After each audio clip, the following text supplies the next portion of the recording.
Apat na bagay na dapat wag mong i-share sa iba tungkol sa pera. Hey guys! Welcome back sa channel. Kung may isang bagay na sobrang sensitive sa buhay, yun ay ang pera. Pero bakit parang ang daming tao na sobrang open pagdating dito? Ngayon, pag-usapan natin ang apat na bagay na dapat wag mong i-share sa iba tungkol sa pera. Kasi ang totoo, kapag masyado kang open, ikaw mismo ang nilalagay mo sa panganib. Bago tayo magsimula, i-subscribe muna ang channel at i-bell ang notification para updated ka sa mga ganitong financial tips. Tara na! Unang bagay, ang eksaktong halaga ng sahod mo. Alam nyo, yung tanong na magkano sahod mo o ilan ang take home mo, huwag mo sabihin. Bakit? Kasi kapag nalaman ng iba ang sweldo mo, may tendency sila mag-compare. May maiinggit, may magsasabi na, ang laki naman, bakit wala kang pera? May iba namang hihingi ng tulong o papasok sa pautang na hindi na babayaran. Real talk, yung sweldo mo ay negotiating power mo. Kapag nalaman ng iba, baka gamitin pa nila yon laban sa'yo. Lalo na sa family o kamag-anak. Kapag nalaman nilang malaki sahod mo, biglang madalas ang emergency nila. Tip, kapag tinanong, sabihin mo na lang, enough naman para sa needs ko. Tapos, ibahin ang usapan.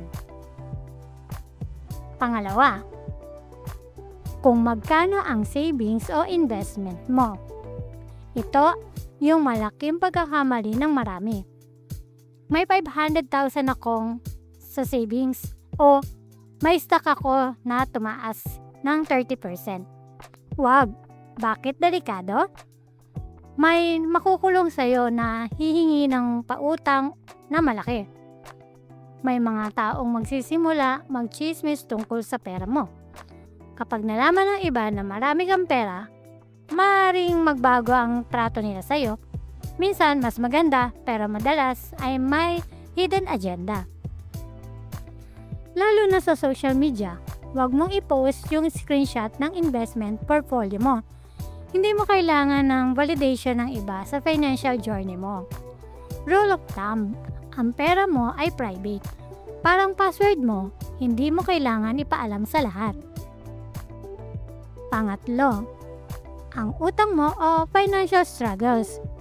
Ito yung kabaligtaran. May mga taong sobrang open sa utang nila. Ang laki ng credit card ko, 300,000.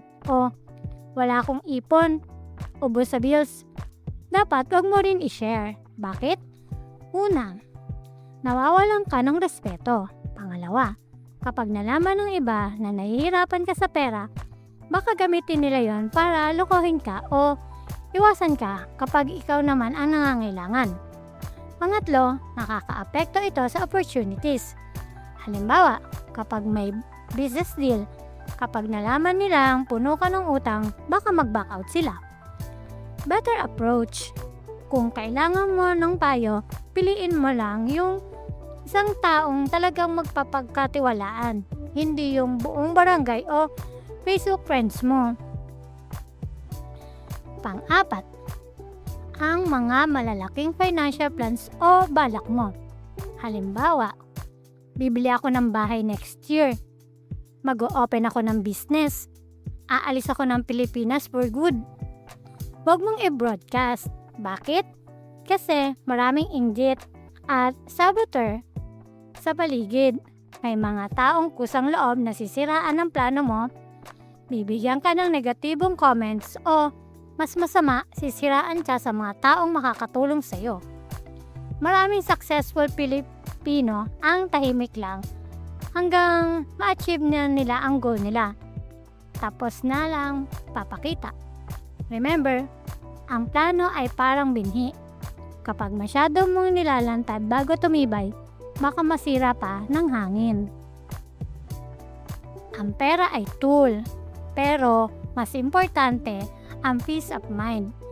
Kapag masyado mong nilalantad ang financial life mo, nawawala ang peace na yon.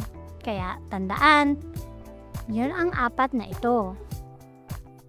Huwag ibahagi ang eksaktong sahod, huwag ipakita ang savings at investment, huwag i-publicize ang utang at struggles, at huwag i-broadcast ang future plans.